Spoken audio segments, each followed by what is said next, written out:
Paano mo malalaman kung talagang lumalalim ka sa pananampalataya? Narito ang ilang malinaw na palatandaan. Una, mas lumalalim ang relasyon mo sa Diyos, hindi lang kaalaman. Hindi lang Bible knowledge ang nadadagdagan kundi yung lumalapit ka talaga sa Diyos. Draw near to God and He will draw near to you.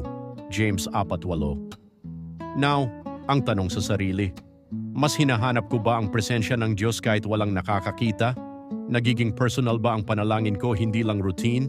Ang growth ay hindi lang alam ko ang verse, kundi kilala ko ba ang Diyos? Dalawa, mas nagiging sensitibo ka sa kasalanan. Dati okay lang ang kasalanan pero ngayon hindi ka na komportable. Nandyan yung madali ka nang makonvict. Nandyan may desire kang magrepent agad. Kasi ang taong lumalalim hindi nagiging kampante sa kasalanan, dapat nagiging alerto siya. Tatlo, mas sumusunod ka kahit mahirap. Hindi lang Lord bless me, kundi Lord, susunod ako. Sabi nga ni Jesus, if anyone desires to come after me, let him deny himself. Ang tanong, may mga bagay ba akong sinusuko dahil sa Diyos?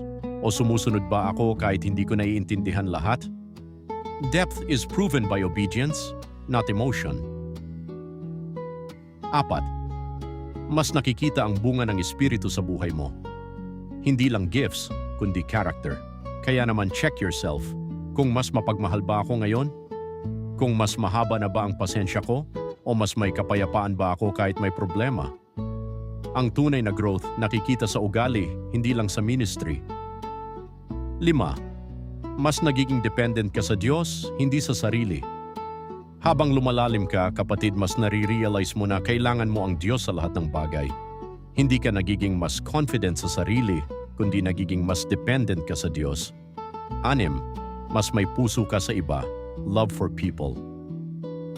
Hindi ka lang focused sa sarili mong blessing. Naisin natin na mas marunong kang magpatawad, mas concerned ka sa spiritual life ng iba, at may desire kang mag-share ng gospel. Ang lalim ng faith, need na makita sa pagmamahal sa tao. 7. Mas matatag ka kahit may pagsubok.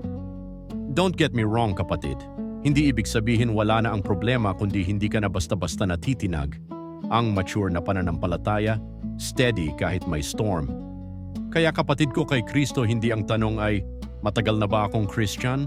Kundi, nagbabago ba talaga ako? Examine yourselves as to whether you are in the faith. 2 Corinthians 13:5.